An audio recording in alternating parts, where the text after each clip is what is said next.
yes sir! Premier Grand Prix de la saison in the book, hein? Et et ça veut dire nouveau épisode de Formule Nulle. Et David nous rejoint toujours. Donc, David, bienvenue. Yes. Donc, bonjour. Rebonjour, en effet. Tout un premier Grand Prix quand même, qu'on se le dise. Hein? C'était assez intéressant. On va en profiter pour faire le tour, faire les petits tours de nouvelles, puis comme d'habitude, vous préparer pour le prochain Grand Prix. Donc, on va commencer tout de suite par le Grand Prix avec le podium. Fernando Alonso back on the podium in Formula One. Donc, Grand Prix de Bahreïn remporté par les Ferrari. Assez étonnant, David. Non. Aucunement surpris. Ah non, aucunement surpris, d'accord. Ben, je veux dire, assez étonnant. Si on suit la F1 de l'an passé puis qu'on a juste suivi à partir de ce course-là, tu fais comme, qu'est-ce qui s'est passé? Surtout à la fin de la course. Mais bon, on va commencer avec notre premier point. Le nombre d'arrêts aux pluies, David. Ben oui, le nombre d'arrêts aux pluies qui a été énorme durant le Grand Prix. On compte 58 arrêts aux pluies au total. Mon Dieu, on est loin des 1 arrêt. On est loin des 1 arrêt de grand...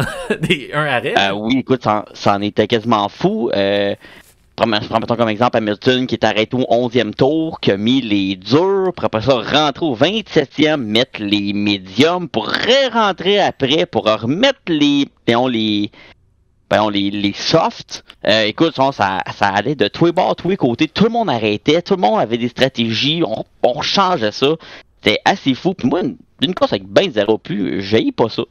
Ben écoute, je trouve ça mieux qu'une course qui on étire l'arrêt, les pneus, puis pour finalement juste les conserver puis rien faire avec, là, je veux dire. Non, effectivement. Mais c'était cool de voir les différentes stratégies. C'est pas tout le monde qui a pris les mêmes stratégies. Tu sais, des fois, on avait l'habitude, on partait avec la soft, après ça, on allait avec la dure, puis on faisait la course, ça finissait là. Là, non, de voir les différentes stratégies, surtout avec Mercedes, qui ont décidé, eux, d'aller sur la dure. On les Ferrari et les Red Bull qui ont décidé d'aller avec la soft, ensuite retourner avec une soft pour après ça revenir avec la médium, revenir avec la soft. En tout cas, j'ai bien aimé ça pour voir les différentes stratégies des équipes. Ouais, mais y a-tu une raison pourquoi les arrêts aux pluies ont décidé d'en faire plus aujourd'hui? Pourquoi? Est-ce que c'est parce que la nouvelle configuration auto est moins stable? Est-ce à cause du marsouinage, là, le nouveau mot de la semaine? Dans le fond, de ce que j'ai pu comprendre puis lire un peu partout, c'était que c'est des nouveaux pneus cette année, c'est des pneus de 18 pouces. Puis c'est pas nécessairement le même composé, donc les équipes des fois avaient certaines difficultés à soit faire monter les pneus en température, ou des fois, on a vu avec la fin, l'incident avec Verstappen. Là, tout le monde est rentré au puits, tout le monde a mis les softs. On a vu Hamilton aussi qui est sorti avec les durs, qui a eu extrêmement de difficultés à les monter en température. On l'a vu passer tout droit au premier virage, justement en sortant des puits. Puis même lui se plaignait, de toute façon, c'est ben trop... son durs à monter en température, c'en est ridicule, je t'ai arrêté ben trop tôt. Donc, les pilotes vont devoir s'habituer. Puis écoute, on verra, peut-être qu'on va arriver au 15e Grand Prix, ça va revenir comme avant, les pilotes vont s'être habitués. Il y a aussi l'effet de ce que j'ai pu comprendre, les enveloppes chauffantes pour les pneus. La température a été baissée de 10 degrés, donc les pneus sont moins chauds en sortant, ça, donc plus long en montant en température. C'est la FIA qui a décidé ça? Je te dis oui, mais je suis pas sûr. Ah, OK. Dans ce cas-là, on n'en parle pas. Donc, prochain point qui a un peu enflammé cette course-là, la bataille de Leclerc et de Verstappen. Ouais, écoute, j'ai aimé ça. D'un, parce que ça fait le changement de Hamilton-Verstappen. L'intelligence de course de Leclerc contre la fougue de Verstappen, j'ai trouvé ça incroyable. Écoute, c'est Verstappen qui allait vraiment freiner à la dernière seconde, qui au final, il a coûté, vu qu'il a bloqué les roues. Je pense à sa 3e tentative. Puis Leclerc qui ralentissait beaucoup avant, pour pouvoir se donner le point de détection avec le DRS pour pouvoir repasser par la suite. C'est de l'intelligence de course contre la fougue. J'ai trouvé ça vraiment excitant. Ouais, j'ai bien hâte de voir ce que ça va donner pour les prochains Grands Prix. Ouais, Verstappen, c'est un bulldog. Hein? Il va foncer dans le top. Oui. Ça qui arrive. Puis il va chialer quand il se fait foncer. Ça y a coûté. C'est ça qui arrive. Hein? Ça y a coûté. J'aimerais peut-être ça, juste voir un 3e pilote arriver là-dedans. Peut-être un Hamilton avec la force des choses. Je me dis que Mercedes restera pas où ils sont présentement. Là. Non. Mais j'aimerais vraiment ça voir une. Puis pour notre pool, ça serait mieux d'avoir pas juste deux personnes. Oui. Sinon, ça va donner les plates, puis il va falloir les chasser les deux, puis il va falloir retourner en F1.5. Là, en tout cas. Mais en tout cas, choisir Hamilton en F1.5, ça serait quand même drôle. Ça serait vraiment drôle. Avant de passer à la dernière marche du podium, je vais t'entendre sur les Red Bull qui ont juste cessé d'exister, le fameux moteur à la fin de la course. J'ai l'impression que c'est plein de problèmes qui se sont accumulés. C'est quand même incroyable que ça soit arrivé dans les deux premiers tours, dans les deux derniers tours, ou presque. Puis c'est quand même triste parce que bon, ils sont plus motorisés par Honda. Maintenant, c'est Red Bull Powertrain. C'est vraiment le moteur de Red Bull. On s'entend tous sur un moteur Honda, mais c'est considéré comme un moteur Red Bull et première course. Oups. Autant même Gasly. Ouais, c'est ça. Gasly, son moteur lâché. En fond, le seul qui a fini la course, c'est Tsunoda. Puis c'est ça. J'ai hâte de voir. OK.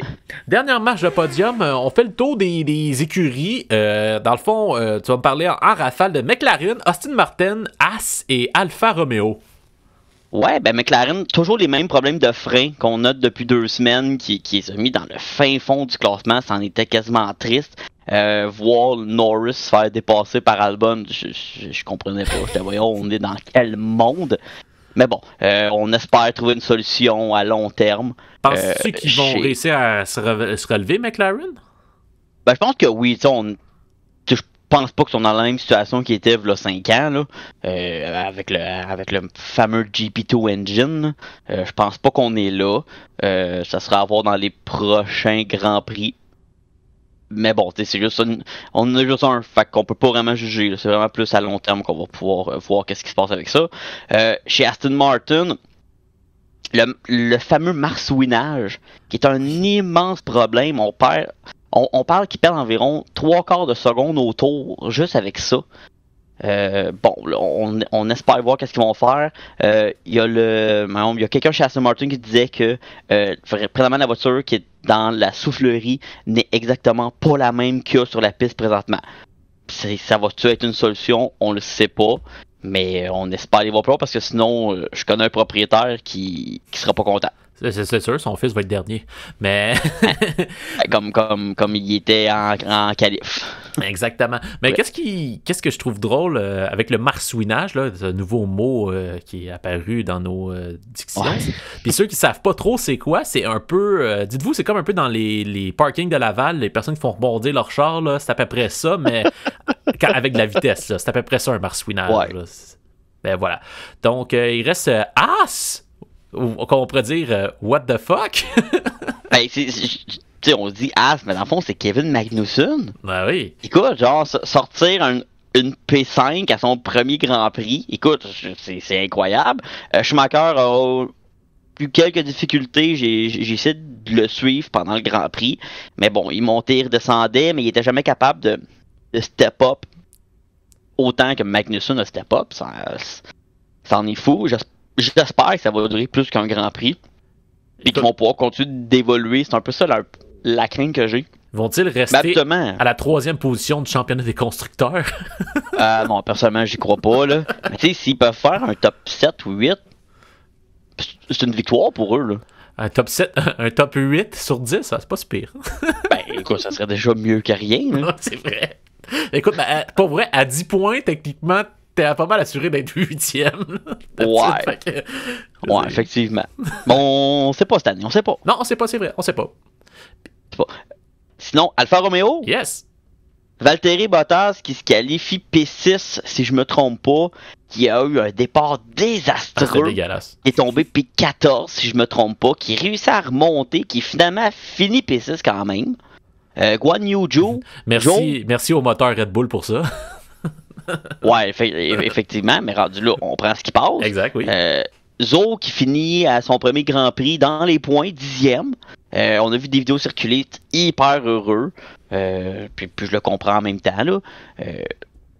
Super beau week-end pour Haas. Puis je peux pas passer à côté aussi du week-end de Alpine. Je vais te faire plaisir. Ah oui. Alonso et Ocon. Ocon, je vais finir par le dire. Les deux dans les points. super beau week-end d'Alpine. Ouais. C'est ça qui est ça? J'ai hâte de les voir, là, mais c'est ça. Ça reste quand même en bas. Là, mais en tout cas, bref. Un moment donné, au sommet, là. Bientôt, je vais faire mes prédictions avec Alonso dedans. Là, mais comme un jour, peut-être. Un jour, il va. He'll be back. OK, on va faire un petit wrap-up, finalement, du Grand Prix de Bahreïn en nommant notre héros chacun du week-end. Je te laisse commencer. Ben moi, mon héros du week-end, c'est Kevin Magnussen. Non, tu vois, moi qui, aussi. en dedans de 10-15 jours, signe son contrat, embarque, fait la fin des essais libres, si je me trompe pas, fait une qualif incroyable, une course incroyable. Je peux pas dire autre personne que Kevin Magnussen. Exactement. Donc, voilà. Nous, vous voyez, on va faire différent du Driver of the Day de juste nommer la personne qui est gagnant. Et le fantôme du week-end, c'est une autre catégorie. Dans le fond, le pilote qu'on n'a pas vu. Ah, écoute, ça me fait de la peine de dire ça parce que c'est un peu mon pilote parce que je suis Canadien, mais Lance Stroll, là. Ah ouais. Se faire en partant la qualif, là, se faire battre comme ça par Hülkenberg. C'est un très bon pilote, Hülkenberg, rien contre. Mais à 2 jours d'avis, il n'a jamais conduit la voiture. Arrive, puis le bat en qualif. Écoute, juste pour ça, là, c'est mon anatomie du week-end. Écoute, moi j'ai été... j'aurais pu aller avec un, mais j'ai décidé d'aller avec l'autre. Lando Norris. Parce qu'au final... Il a fini derrière Ricciardo. Effectivement. C'est ça que je trouve. S'il y a bien quelqu'un qui n'a pas connu un bon week-end, c'est Daniel Ricciardo. C'est ça, exactement. Donc, pour moi, si tu as été encore moins bon que lui, puis le principe d'un fantôme, c'est qu'on t'a pas vu, ben voilà, monsieur Norris, tu es le fantôme du week-end pour moi. Et j'ai aussi pour vous l'indice de sommeil du Grand Prix. Qu'est-ce que c'est l'indice du sommeil? C'est une échelle que j'ai développée pour vous dire si ce Grand Prix qu'on a regardé là était... endormant, plate ou il était excitant. Donc, plus qu'on est bas dans l'échelle, plus il était excitant et plus qu'on est haut, plus qu'il était bon. Il était endormant. Bref. Dans le fond, moi, je fais ça sur une échelle de moutons sur 10. Donc, ce Grand Prix-là, je lui donne 2 moutons sur 10. Pourquoi? Parce que on n'a pas eu le temps à 20 de s'endormir, mais on s'entend qu'un coup que Verstappen pogné ses pneus, il y a eu comme un petit 20... Ah, il y a eu un relâchement. Il y a eu un relâchement, puis ça a été un peu plus smooth, des petits dépassements de genre, je viens de faire un changement de pneu, puis là, j'ai reculé en arrière des écuries poches, fait que là, j'y redépasse, là, fait que ces affaires-là. Mais avec la voiture de sécurité à la fin, on aime ça, et ça ramène le spectacle, puis ça chie dans le bec pour Red Bull. Pour Red Bull. Donc, ça, c'est toujours drôle. C'est toujours drôle quand tu vois ça arriver, qu'importe l'écurie, là, c'est... Sauf si c'est Alonso, par contre, là, c'est moins drôle. Bon. Donc voilà, un 2 moutons sur 10. Et on va passer maintenant à notre prochain segment, le tour d'actualité avec l'arrêt au puits.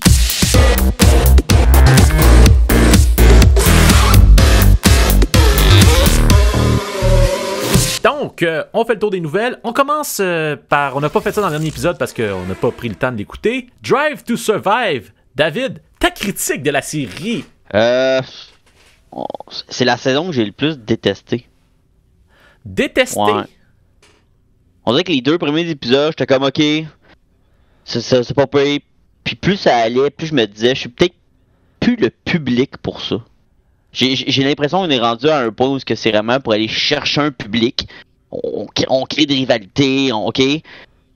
Mais quand ça fait des années que tu suis ça, j'ai l'impression que c'est plus pour moi. Ben tu vois, regarde-moi, je vais sortir mon bac en cinéma. Mon coup de cœur dans cette série-là, c'était, je trouve, l'épisode sur As avec tout ce qui englobait Mazepin. J'ai trouvé ça, c'était excellent. Effectivement, cet épisode-là, il était excellent.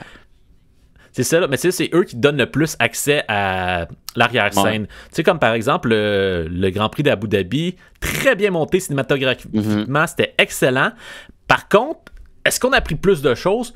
Pas non. Vraiment. La chose qu'on a pu avoir, c'est plus des images sur les choses qu'on a entendues. C'est vraiment pas mal ça. Puis à quel point que c'était une décision de merde de Michael Massey. Mais ça, on en parlera tantôt. On va en parler tantôt. On va en parler tantôt. Sinon, c'est ça. Ben, moi, je crois que Drive to Survive, c'est quand même cool.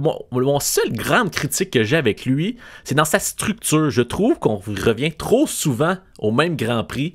Ça s'explique parce qu'ils font... C'est juste parce que l'équipe de Netflix suit à certains Grands Prix et ne sont pas là tout le temps. Et je crois que le fait que Verstappen n'a pas voulu participer à Drive to Survive, ça l'a beaucoup, beaucoup nuit à ça. Ils ont fallu qu'il aille chercher des petits bouts d'entrevue de lui, puis ça... Écoute, moi, ça me le rend encore moins sympathique à mes yeux, mais ça, c'est mon opinion. Fait que... voilà. Donc, autre chose à dire sur Drive to Survive? Non? OK. Mais j'aime quand même ça. Je trouve ça quand même assez cool. Mais écoute, la meilleure quote de Drive to Survive, c'est celle de Steiner qui dit « C'est pour ça que le monde paye ». En parlant de Mazepin. Celle-là, là, c'était A1.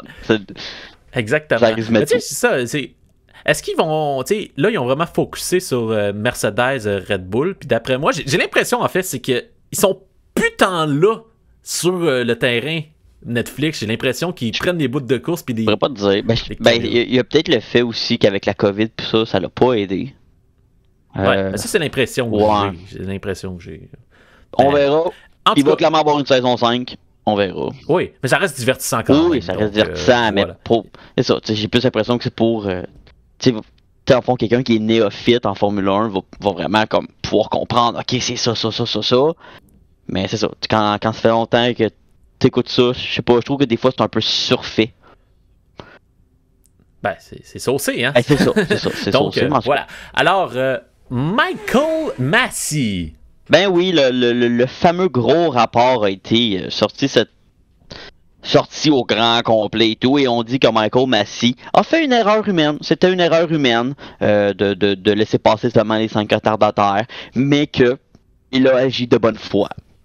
Ah, wow, hein, je suis sûr que Mercedes sont contents. Ils vont laisser. Ça a sûrement mis du bonheur dans leur petit cœur.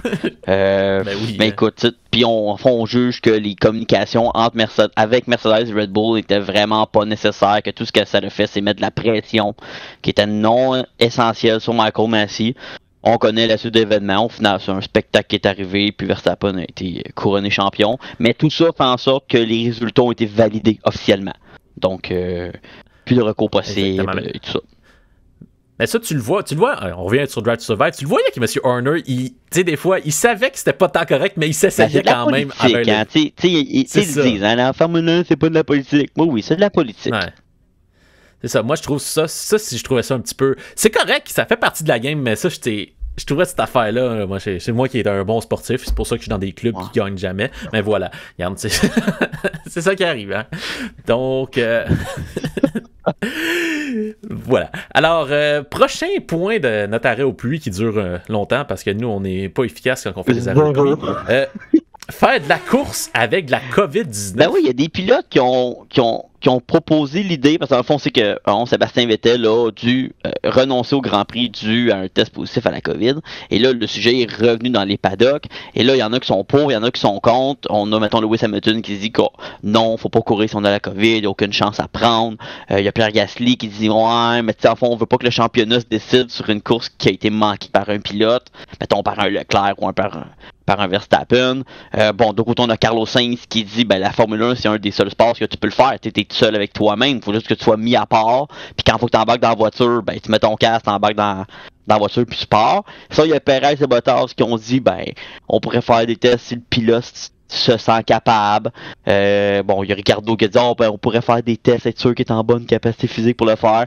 J'ai l'impression que ça part de tous les bords, tous les côtés, mais je sais pas jusqu'à quel point la Formule 1 va vouloir s'embarquer là-dedans puis dire on peut le permettre si le pilote a la COVID là.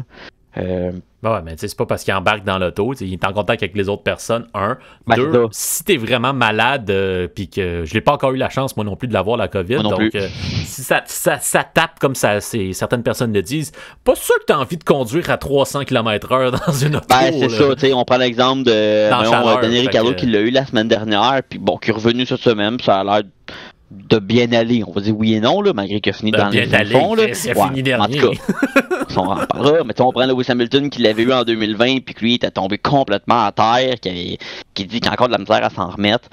Donc ça peut dépendre de chacun, là. C'est vraiment touché comme sujet, j'ai l'impression. Ouais, c'est pour ça qu'on va passer à un autre sujet. Ouais. Un Grand Prix à Las Vegas en 2023, un autre Grand Prix aux États-Unis. Oui, un autre Grand Prix. On dit que l'annonce serait imminente. Je sais pas jusqu'à quel point là. Pour ceux qui connaissent un peu Vegas, on parle d'un circuit qui passerait dans le coin du Bellagio ou dans le coin du MGM, du MSG Square qui est en train de se faire bâtir. La sphère. Voilà, ça. Pas le square. Ouais, c'est ça, la sphère. En tout cas. Ouais. Tu vois, je me mélange dans mes affaires. Puis, parce que le Square, c'est à New York. Mais en même temps, il y a New York juste à côté. Mais en tout cas, bref, continue. Je vais continuer. Puis c'est ça, en fond. On parle, en fond, le gros trip, ça serait de faire de quoi qui passe sur la strip le soir à minuit. Puis, je sais jusqu'à quel point ça marcherait. Je le sais pas. Déjà qu'il y a un Grand Prix à Miami. Fine, ok, dans l'Est, il y en a un dans l'Ouest au Texas.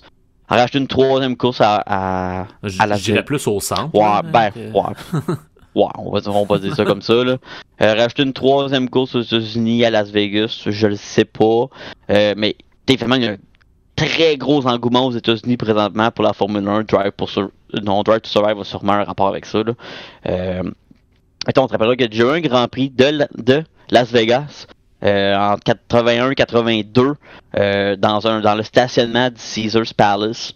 C'était pas ben fameux. Comme la Formule E, ça. Ouais, mais tu revois les images du circuit qu'il avait fait dans le stationnement, c'est pas ben écœurant. Puis on parle d'un Grand Prix qui serait en novembre environ. Donc dans le même bout que celui de Austin, je sais pas jusqu'à quel point que deux courses aux États-Unis dans le même pattern de date ferait du sens, mais bon, on verra bien.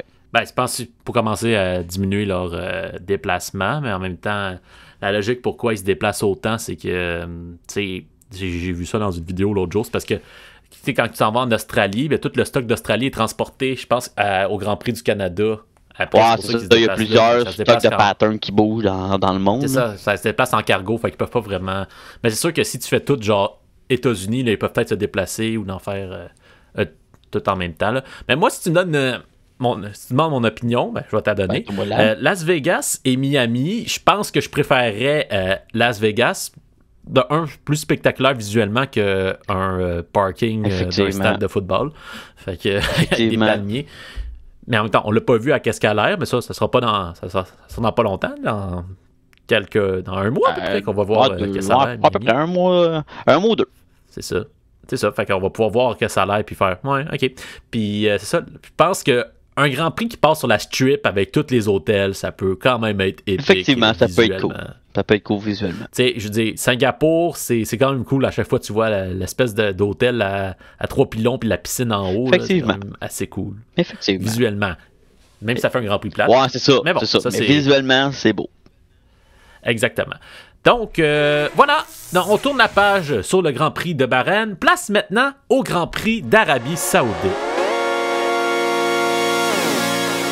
Le royaume d'Arabie Saoudite.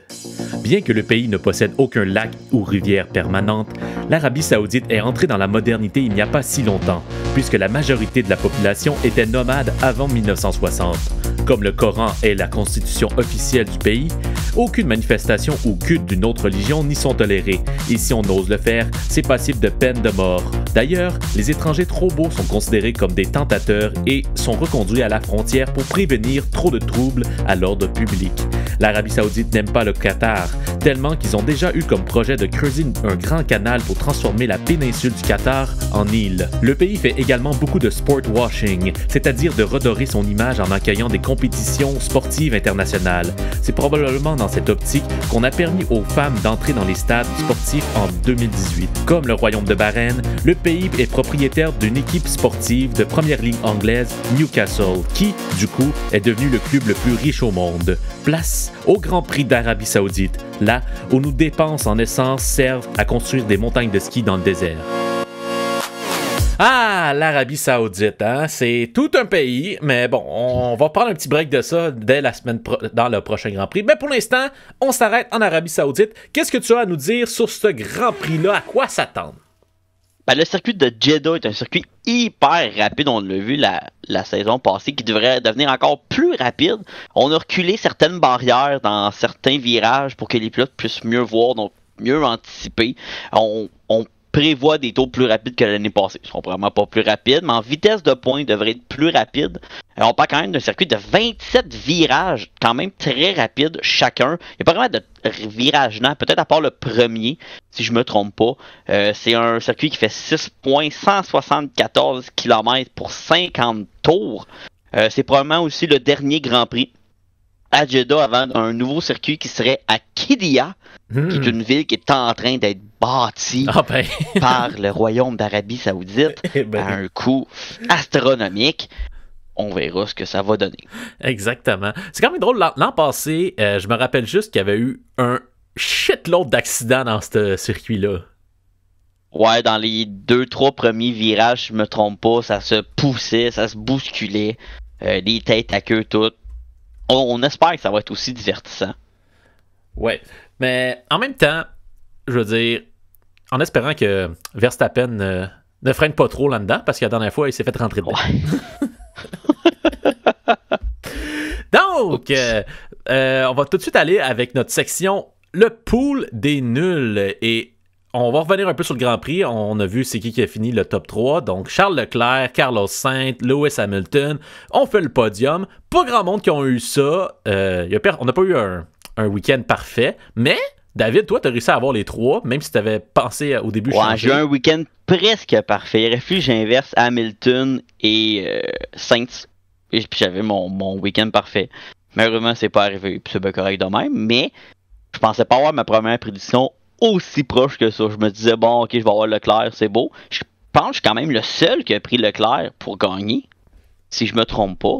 Ça, j'étais quand même surpris. Écoute, j'ai pas vraiment vérifié. Moi, j'étais dans le minding encore de Hamilton et Verstappen. Je suis le seul qui a pris Leclerc pour gagner. Ouais, c'est ça. Ben, tu sais, en même temps, je me suis fait... j'aurais fait plus de points si Verstappen n'aurait pas pété. Ça serait pas pété, mais bon. Et voilà. Mais je suis quand même là. Et on a eu, en même temps, l'écurie qui a fait le plus de points, Ferrari, parce que 1-2, c'est dur à battre, ça. C'est dur à battre. Et Leclerc avec la pole. Maintenant... tu peux nous parler un peu du classement? Ben, le classement est simple en premier. Ben, je veux pas me péter les bretelles, mais c'est moi qui est premier. Écoute, hein, quand on finit... Avec une récolte de 45 points. Exactement. Mais comme on dit dans le milieu, hein, quand on est premier, il y a juste en arrière qu'on peut aller. Effectivement, c'est un bon point.